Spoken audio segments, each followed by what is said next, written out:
Good morning.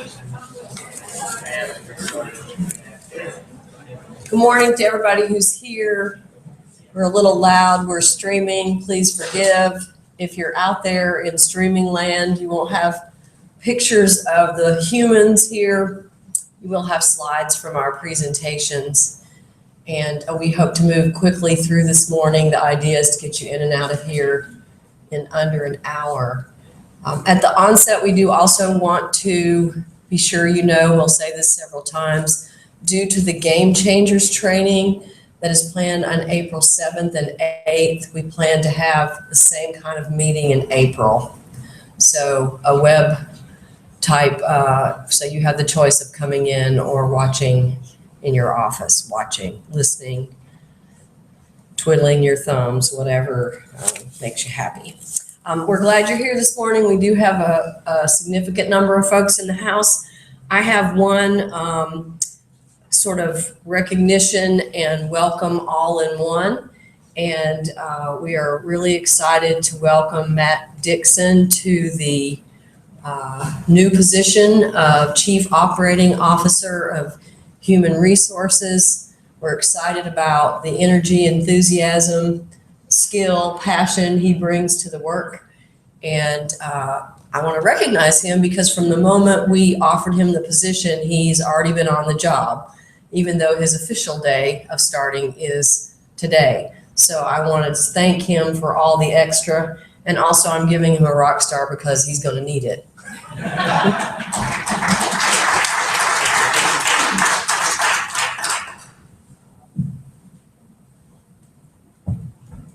I saw this person come in. We recognized her last month, but she has not received the official. So we bragged on Kim last month for all of her hard work with the Magnet Fair and all the things that go on behind the scenes to make that happen. So thank you, Kim.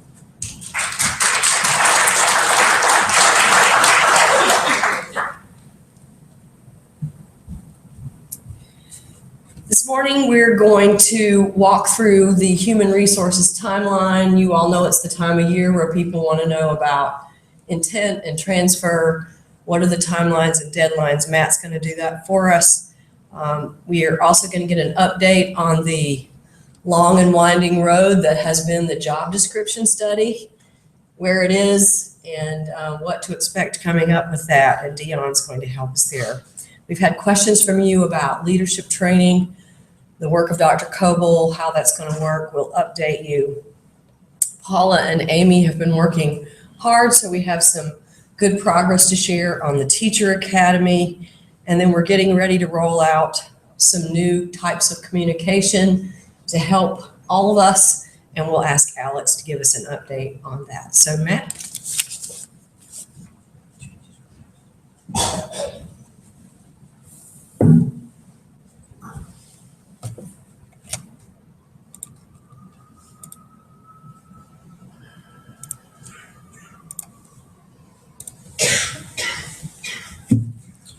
Good morning.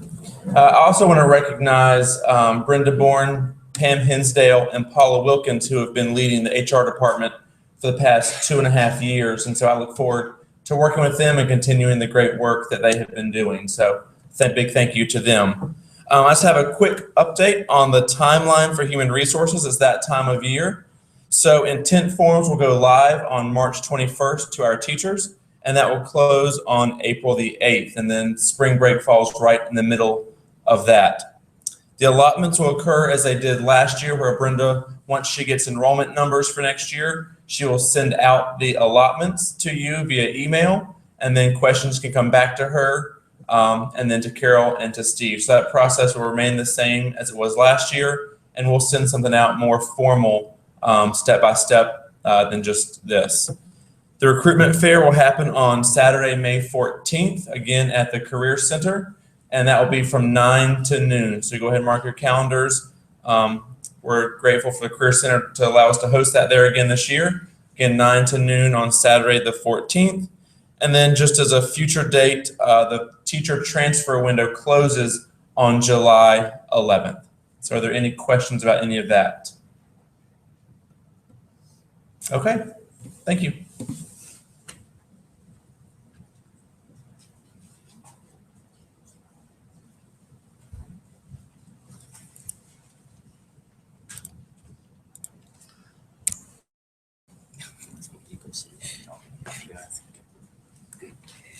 Good morning, everyone.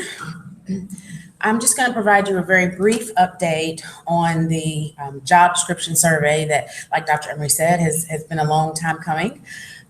Some of you may remember getting an email in late 2004 asking you to complete a survey. A lot of you in this room probably did not. It was meant to review a lot of classified and maybe some certified positions, but primarily classified positions. Actually, as of yesterday, we received the draft final report from K-12 HR Solutions, which is the company that we contracted with to perform this comprehensive analysis. And so I just want to give you a little bit of update about their results. So the purpose of this survey, again, is to assist our HR department in our district with some of the issues regarding classified positions, such as job descriptions that may be a little bit inconsistent, the lack of one central kind of warehouse for all of the job descriptions, some assistance in kind of refining the job categories, these types of issues with regard to positions and their descriptions. And so the main resource that this company used in gathering all the information for their analysis is a survey. And that went out in late 2014. It went out to a total of about 700 employees across 300 or so different unique job titles and job classifications. And so after the survey and all the materials were compiled and analyzed, they actually were able to make some recommendations about consolidating a few of those positions. So out of the 330 or so unique positions that were identified initially, they were able to recommend at least consolidating that down to about 260. They did send a link with the different positions, the people who participated in the survey, and the descriptions for those, which I'd be happy to send out if Dr. Emery is okay with that, or at least make that available if people would like to review that. But the job descriptions have been, I guess, extrapolated quite a bit. There are a lot of details that have been added to the descriptions themselves have been divided into subcategories such as essential, non-essential duties, licensure and certification requirements, physical demands, work environment expectations, that kind of thing. So it's really, really great that we have these more detailed, lengthy job descriptions to enable HR and everyone else as far as future staffing, career pathways, and that sort of thing. So this electronic version of this study can be made available through HR, and I'd be happy to send out a link, or Alex will send out a link. But we are looking for, as far as our next steps, there's the possibility of an additional analysis regarding salaries and exempt status and that sort of thing that's coming up in the future. So just to give you a heads up, there may be some additional steps taken by our department as a result of this survey. Are there any questions? Thank you very much.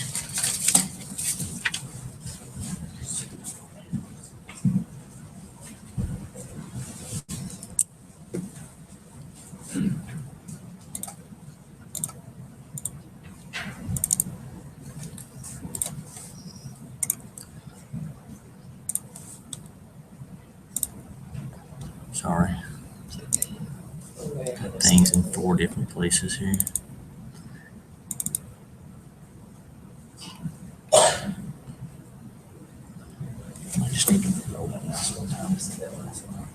Okay. Okay.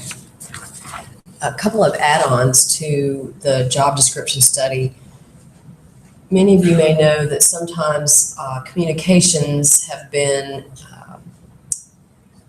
challenging given that we have lots of different names for the same thing. So in our directory, we could have teacher listed 4 different ways, or HVAC technician listed several different ways. So part of what we want to do with this work is clean up that directory. So when we need to speak to specific groups of employees, we're all in one classification.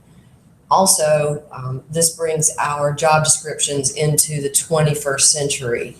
And I don't mean that, I say it with all love and respect. I think it had been 95 since we had really touched or looked at any of these. So this gets us sort of all starting with a fresh set of expectations that look like what they should look like in this day and time.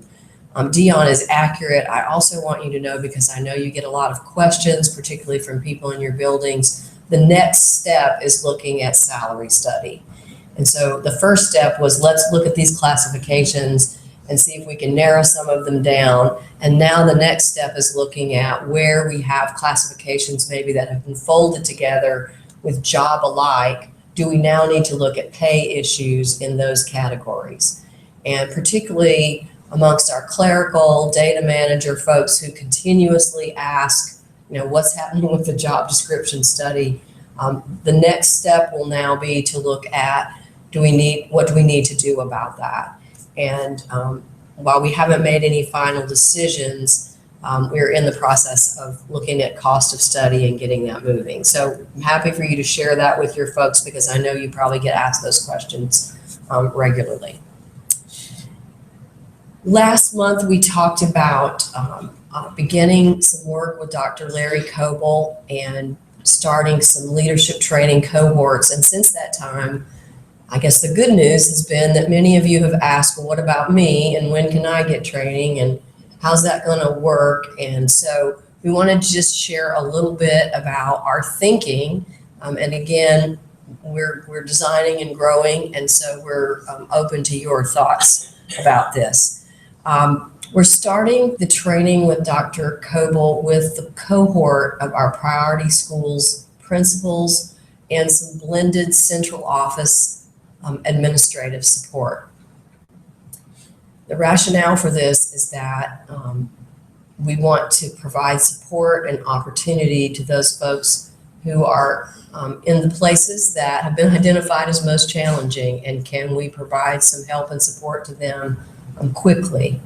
The other issue here is that because Dr. Coble is still until the end of June under contract to P-TECH as their executive director, the amount of time he has available to him to help us with this are limited in terms of days that he can work with us. Once he finishes those responsibilities, he is very anxious to enter into more solid work with us on an ongoing basis. And so what I have here for you is that we're going to start this spring with the priority school principals. We will continue to work with him on how we can integrate what he can help us with into the rollout of our leadership academy. We do anticipate additional cohorts of training, and our next priority would be those folks in identified low performing schools. But we also are looking at the possibility of what opportunities would be here for all of us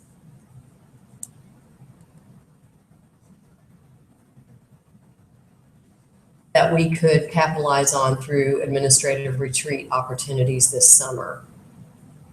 So I'm excited that you folks are energized by the quality of what this training might be. I just ask for your patience as we look at additional cohorts to get an opportunity to be exposed to this.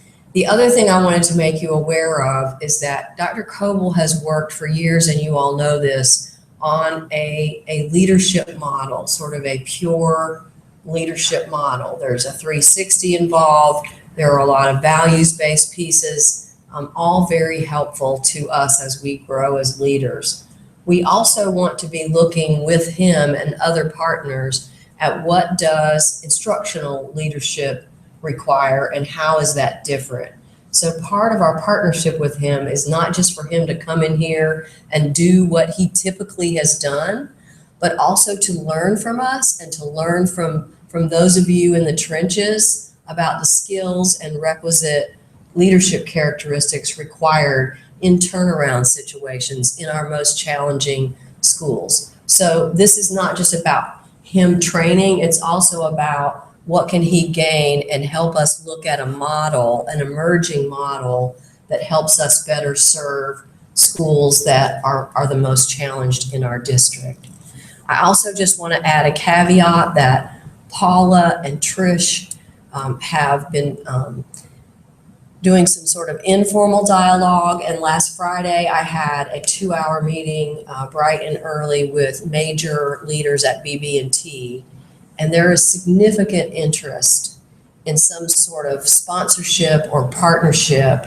And those of you, any of you here in the room who've been through the BB&T training, I know a couple of you have, yes. And you all know that is also reflective, it's good stuff, but it is also not an instructional or a school-based type of training. And they are also very interested in what could 2.0 or the next iteration of that look like and what they might be able to do in their service area if together we created something. So I think between Dr. Coble, our Leadership Academy, and some significant interest there, we have great potential in terms of what opportunities we may have as a district to provide, and all of us grow as a result of that. Questions about leadership? We're rocking through this. Paula and Amy.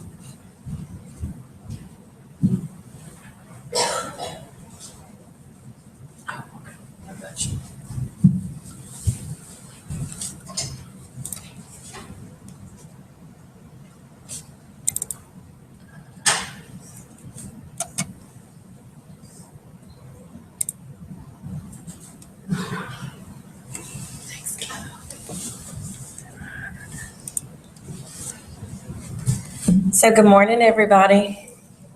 Hope y'all are doing well. So we have been working together on Teacher Academy and thinking about where do we go next. And we wanted to take this opportunity to talk about where we are in the planning and development.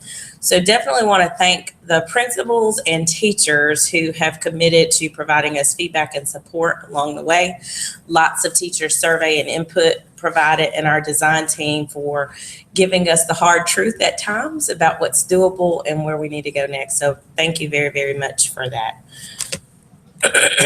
So since we last met in February, just wanted to kind of tell you about what we've done since that point. So we had the teachers meetings in January and February to get some feedback from our advanced teachers about what would support look like. We will also provide this update to you because it has a lot of dates in here as well. The talking points as well as the presentations that you could share with your staff to discuss the Teacher Academy was provided at the last joint principals meeting. And our design team has been helping us hash out what does directed support look like for the spring and what could pathways look like for teacher leadership. So our advanced teachers were given a survey at the end of the information sessions, and here were the big things that were shared with us. One, they said they wanted us to have opportunities to get additional compensation. We are all on board for the work and building capacity in the district, but we also want to be appreciated for the extra work that we put in. They did not want to be out of classes, which you could expect. Our great teachers who are getting results want to remain in their classrooms. Limit the extra paperwork that comes along with that role of support. How could we streamline it so it's not additional scope of work with paperwork? It's really working with people, having conversations about instruction, day-to-day support. They also wanted additional training for themselves. So areas that we want to grow, can we get support in that manner as well? and then creating opportunities to collaborate with other teachers, as well as appropriate training to do this peer support idea. So I'm going to turn over to Amy to talk about the pathways.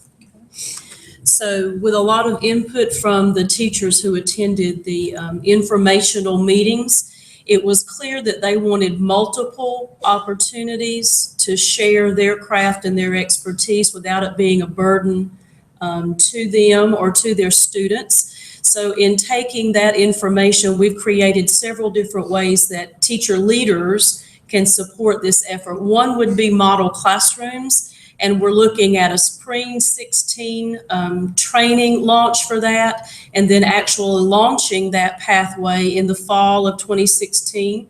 So where we have teachers that are doing phenomenal things with classroom management, lesson planning, mindset and relationships, use of student data, we want teachers in the district to be able to visit those model classrooms. The second pathway that you see there is peer support, a more direct relationship and pairing folks up that have been identified as advanced teachers to support other teachers who are working on their craft. We're looking at spring 2016 training for that, and again, a fall 2016 launch to be able to pair those folks up.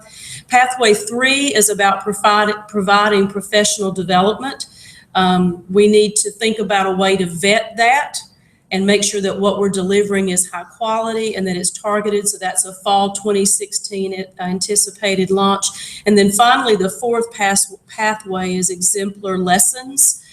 We've got some folks out there that are delivering great instruction. Can we create a repository of those exemplar lessons, not only the lesson plan itself, but a video of folks delivering that lesson and an opportunity to talk with those people who are delivering those lessons so that we build capacity across the district. So you'll see within those 4 models, there are things that can be done right there in your classroom without taking you away from your class and your school, and then other opportunities that would happen over the summer or after school so that we honor those advanced teachers' requests to be part of the work without taking them out of their classroom.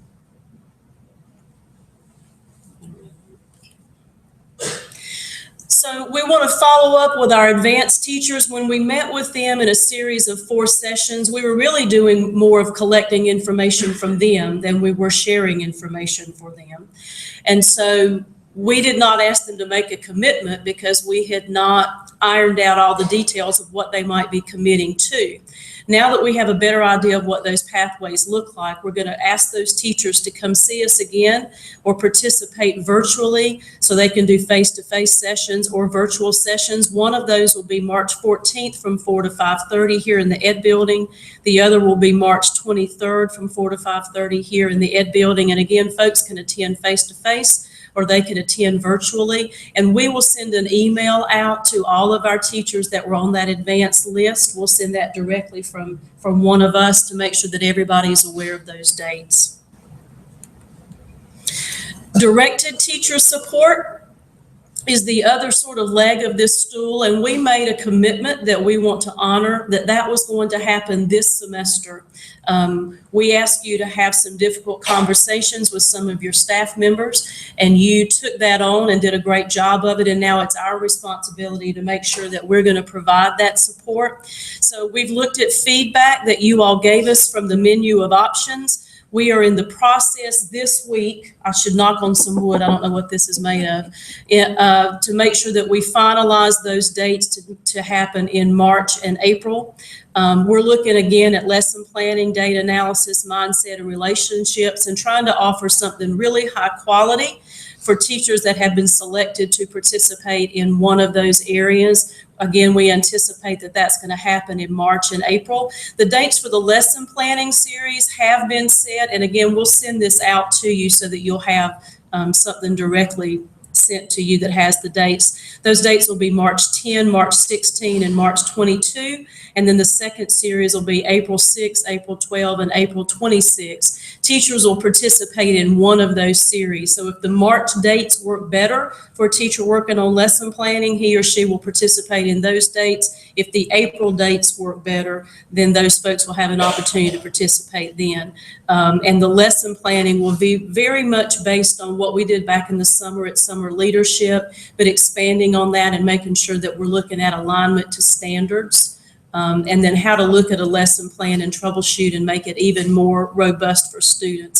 Again, we'll send invites out for our support options for those that have been identified on the different lists.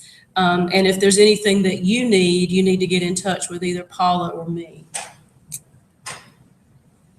Again, here's some of the dates that we've been able to nail down, pardon the pun. Lesson planning dates you see there. Data and analysis will include formative assessment strategies, EVOS basics, and using data to drive instruction. We know 2 of those dates. We may be working on some others. We're looking at DPI to give us some support with the EVOS training. And then the mindset and relationships, you'll see there what is covered in those sessions. And again, we're trying to get that those dates set this week. Teach to Lead Leadership Lab, you can probably talk about that better than I.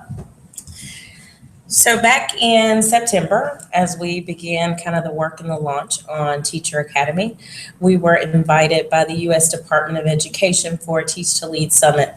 That summit, there were 5 participants, 2 of which were teachers that went to help us work on teacher leadership and launching that within our district. Since the end of that summit, we focused a lot on the advanced teacher element. The U.S. Department of Education followed up with us 90 days, 30 days, 60 days, 90 days, and they liked where we were going in our development. And so as a result of that participation opportunity, they selected our district as a leadership lab. So what that means is this spring, specifically on April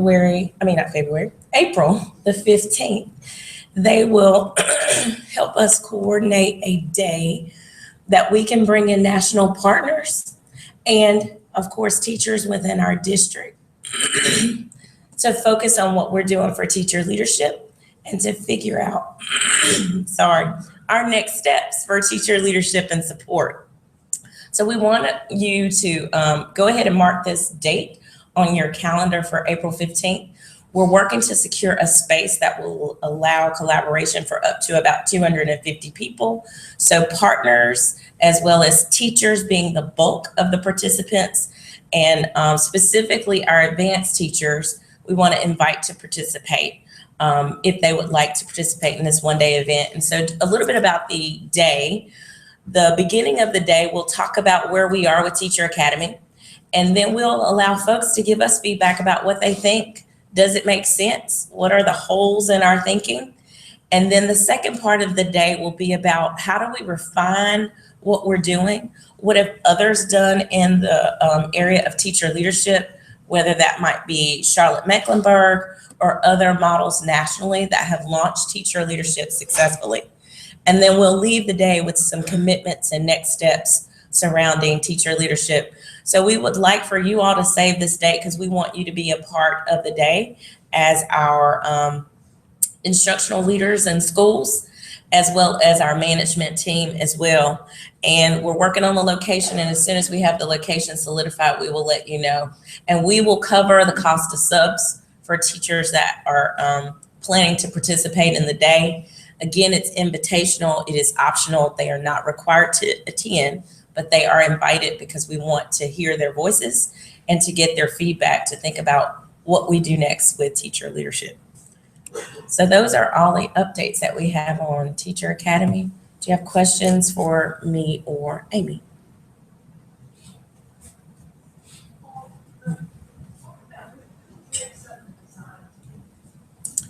Okay, so great question. Repeat the questions. Oh, sorry.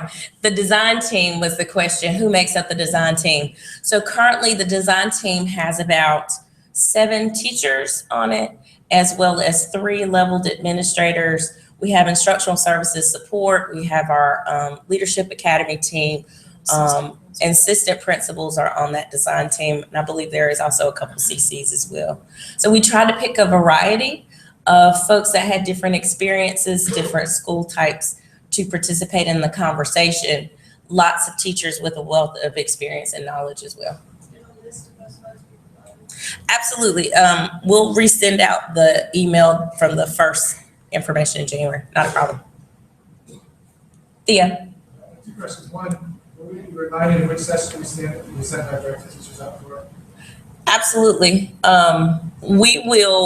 We've compiled the groups, so we'll work to send the emails by groups based on what you said, and we'll CC all the principals. So you'll probably need to look back at your list to see if this principal's on the lesson planning list. That's what you signed them up for. And a request to please send the invite for advanced teacher sessions to all principals, even if they don't have something going, so that they know what's going on. Absolutely. Laura? 6 hours for the teacher and needs to do 3 2-hour sessions. I've had some questions about what CEUs are, and that's some things that are up. Yes, it would be 0.6 for 6 hours, correct.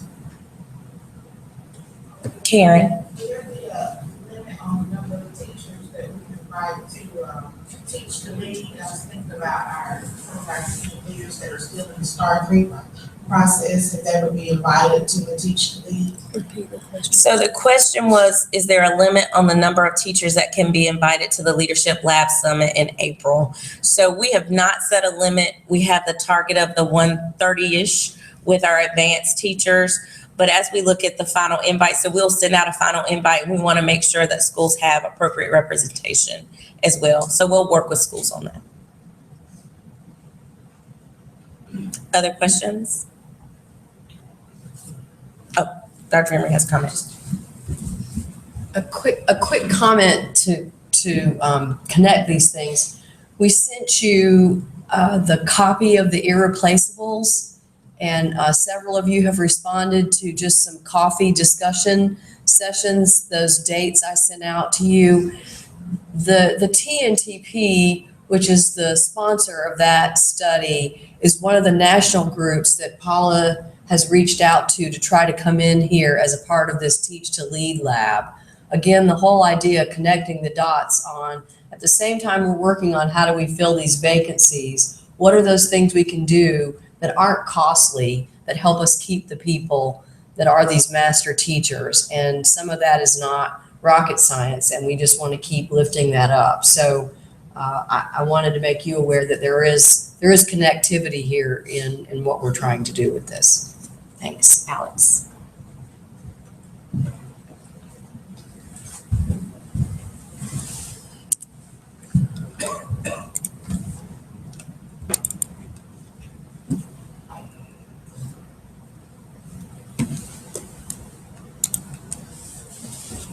Thank you. Good morning. All right, so the image that's been coming into my mind this morning as I was thinking about how I was going to introduce this topic is The Wizard of Oz. So how many of us in the room have seen The Wizard of Oz? Most of us, right? Okay. So remember the scene towards the end of the movie where Dorothy and her friends go to see the wizard for the second time? And how do they discover that the wizard is human? That's right. Toto pulls the screen away. Everybody with me? I am Toto. I see it as part of my job to make sure that we are having transparent communication, and that means that I'm going to try to find out where we can find the wizard behind the screen. So we have a couple of new ways that we're going to start having some communication opportunities within the district. The first one deals with the senior staff summary.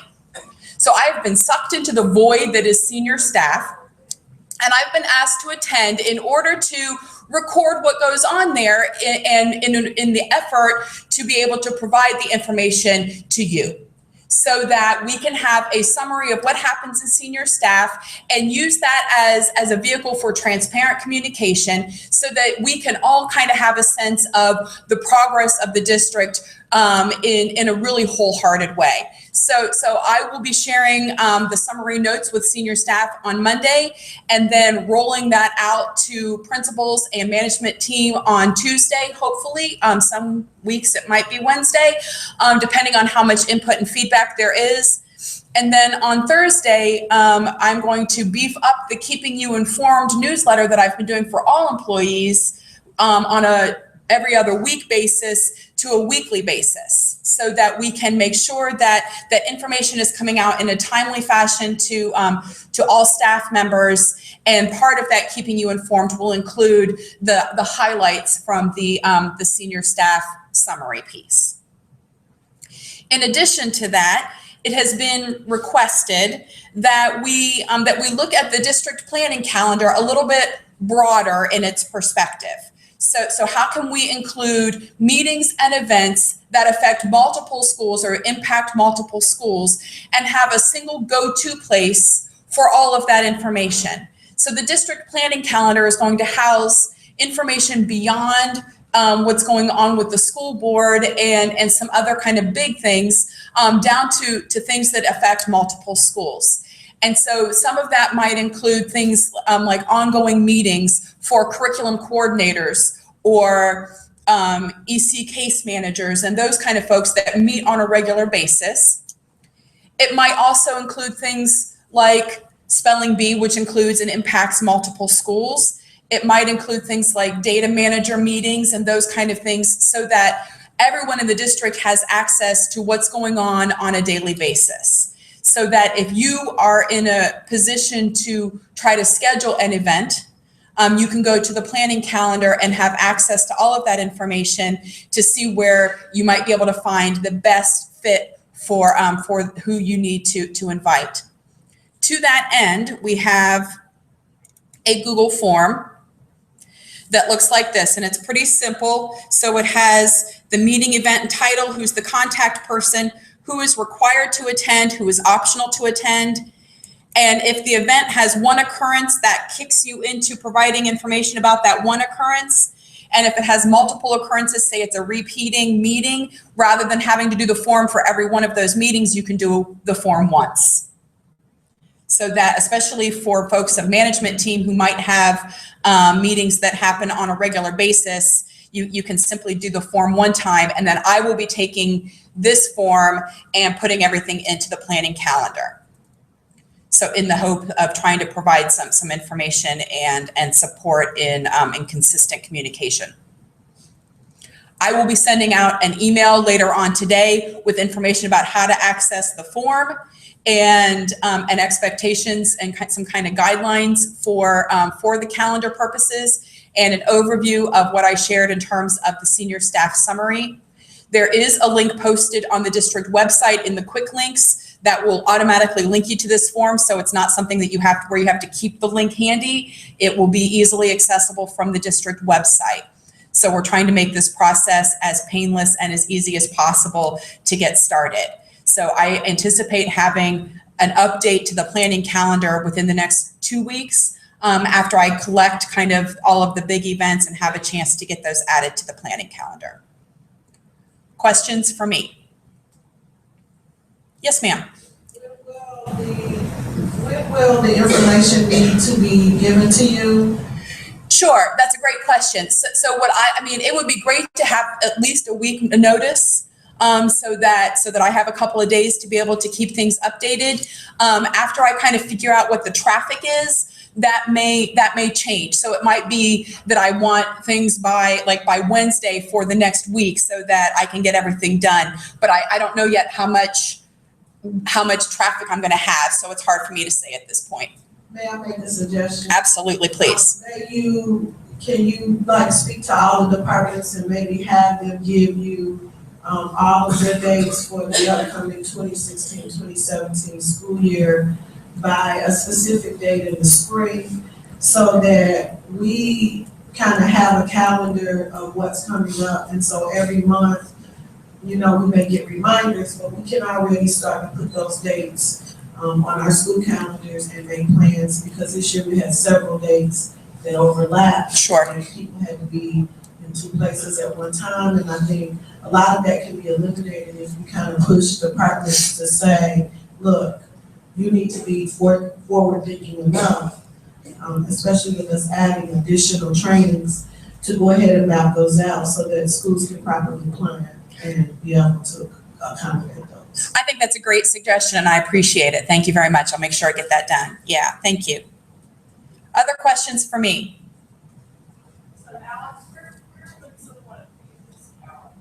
Sure. Oh, that's a great, thank you. So the question was, where would someone view the calendar? So principals, assistant principals, and management team already has access to the planning calendar. So you layer it on top of yours, and I will include the instructions for how to do that in the email that I sent to make that process easy. Thank you. I forgot to mention that. That was part of what I wanted to say. Thanks. Any other questions for me? All right, I think Theo had a couple of announcements to make before we adjourn.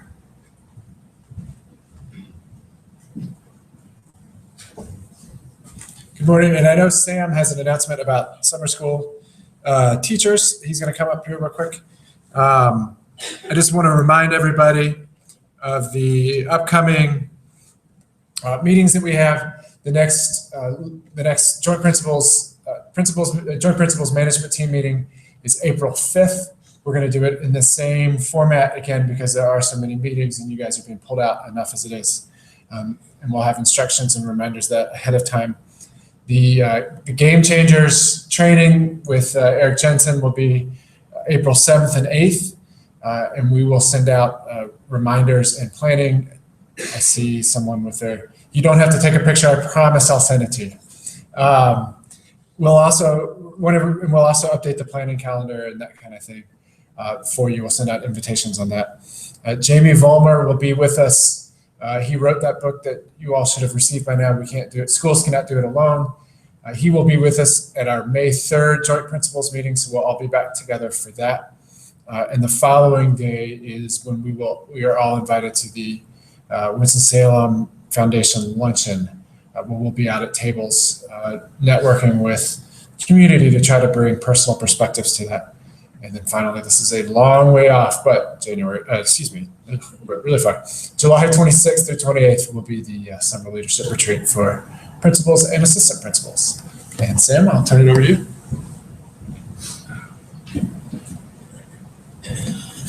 Good morning. So very briefly, just want to give you an update on our summer school situation. We are bringing summer school in-house. We're going to be doing kinder camp at some sites throughout the district. And then we're going to be running a 1st grade through 8th grade summer school program this year. Some of you have already gotten emails about asking about using your school site. We're communicating and working on that. But what we really need your help with is that this week we're going to be inviting all of our top teachers across the district to be summer school teachers. And so you are going to get an email with the list of teachers from your school that are going to be receiving a specific invitation from Dr. Emery and Carol and Steve. Okay, and we'd love for you to kind of lean on them and encourage them to sign up and commit to our summer school program because we want our top teachers working with our most needy students this summer. It'll be financially rewarding for those teachers. We're going to pay them a full month's pay with benefits and accruing leave while will be working 16 days plus a 17th day for training. So it'll be a financial reward for those top teachers as well. So please encourage those teachers, look for that email, and we really appreciate your support this summer to getting our best teachers out into our schools working with those kids. If you have any questions, you can email me or Cheryl Wright. She's working with me as well. I just want to say some clarification. It's not anyone apply like in the past. You were targeting folks that you would like to invite to be teachers. So the question is, can teachers apply or are we just targeting? At this point, we are just targeting. So we're sending out, it looks like it'll be about 300 or so invitations. There'll be a Google form where they'll respond and we'll get a list and we're going to kind of match it up based on what we've needed for teachers in the past. And if we need to go into our 2nd tier, we'll kind of send another email out inviting the next batch of teachers. But we're hopeful that we can get enough from the first invitation. Yes, B. Can we get a list of those teachers that are like Southern High School? You're going to get a list. Every principal. Before they get an invitation. The question is, can you get a list of teachers before we invite those teachers? Let me think about that. We'll talk with Carol and Steve. I mean, we're pretty far down the line. Okay.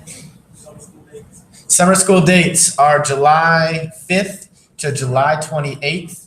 It'll be a Monday through Thursday, except for the first week. July 5th is a Tuesday, so that first week will be Tuesday to Friday. Hours will be 8 a.m. to 3 p.m., so kids will get there before 8, do breakfast, and then be on the buses at 3 o'clock. Focus on literacy and math. July 5th to the July 28th, 8 a.m. to 3 p.m. Focus on literacy and math. Yes, Ms. Cook. You said the top teachers, the playlist of the teacher academy? No, it's teachers that are at least one standard deviation above the mean on their EBOS. One standard deviation or higher. So that's equivalent to high grade. So the question is this the same teachers that are being used with the teacher academy? And the answer is we have used year-over-year data. So it's our blue teachers and one standard deviation above the mean green teachers. So our high green teachers are getting the invitation. Yes, Amy? And to some extent, digging a little bit deeper, looking within that EBOS and specifically how those teachers perform with our lowest graders, especially in the lower grades. So one may be blue, but maybe not necessarily has data or not necessarily has big growth data for kids that are in that lowest quartile. So we're looking specifically to know who our stakeholders are likely to be in summer school, which teachers perform really, really well with those students. So we try to be as targeted as possible. So to summarize what Ms. Nail said, we're really targeting the teachers that are going to be most successful working with our most needy summer school students. And our instruction is going to be flexible in terms of you might have teachers might want to just work the math part or might just want to work the reading part of the day. So we can hire people that work at, that suit their schedule best and be flexible. Also, the elementary principals, we're going to share our inter camp with our summer school site on the weekend. Like here in your mind, I get my.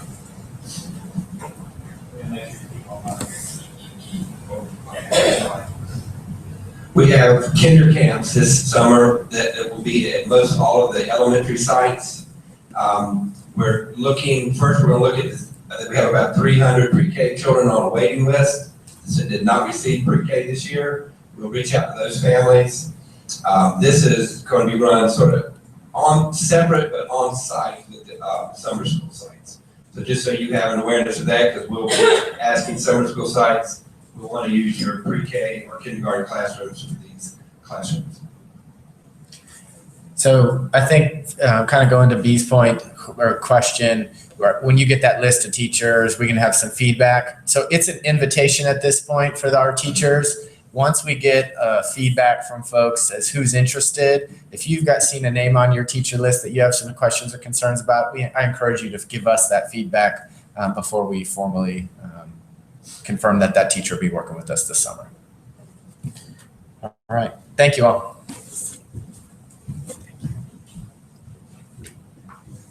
Thanks to everybody who's helped us with the planning for summer school.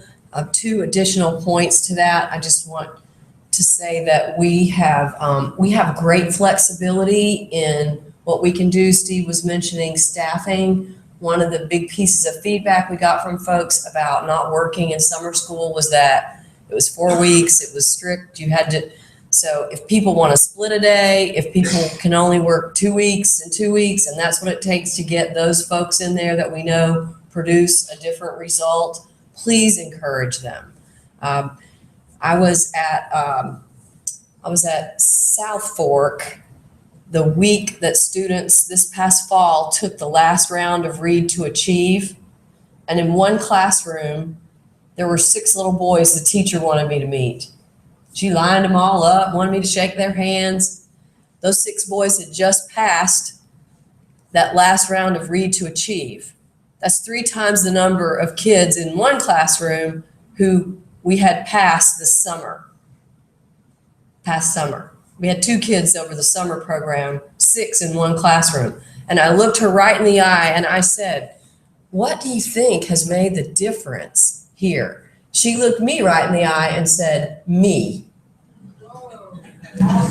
And so I said, what would it take to get you to work in the summer program? Well, I need flexibility and I need to be paid what I'm worth. So I appreciate that the committee is really working to help us do that. And so we expect better outcomes this summer. We're all going to be working together. We're going to figure out how to fund it, multiple revenue streams, but we're excited about the opportunity. I also want to say the kinder camps are not coming off anybody else's budget or price tag. We we'll be announcing as part of this May 3rd and 4th event that we talked to you about, complete business support for funding the first round of Kinder Camp. So that will all be supported by local business community with indicators and metrics to help us demonstrate that just a few weeks of additional help for kids will make a difference for them as they enter kindergarten. I'm going to close us out with a little different. I usually do this up front, but I do want to say we are really proud of someone amongst us who this past week brought national attention to the work that's going on here. I know that you all are proud. You work with him. You develop relationships with him. But I'm really proud of the work that he does every day, and particularly his sort of loudness about what's developmentally appropriate on the front end. And so we just want to say congratulations, Steve. You made us look good. We appreciate all you do.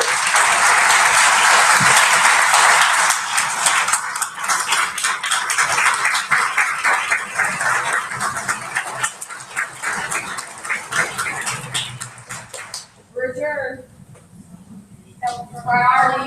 Priority principles, if you'll hang back with us.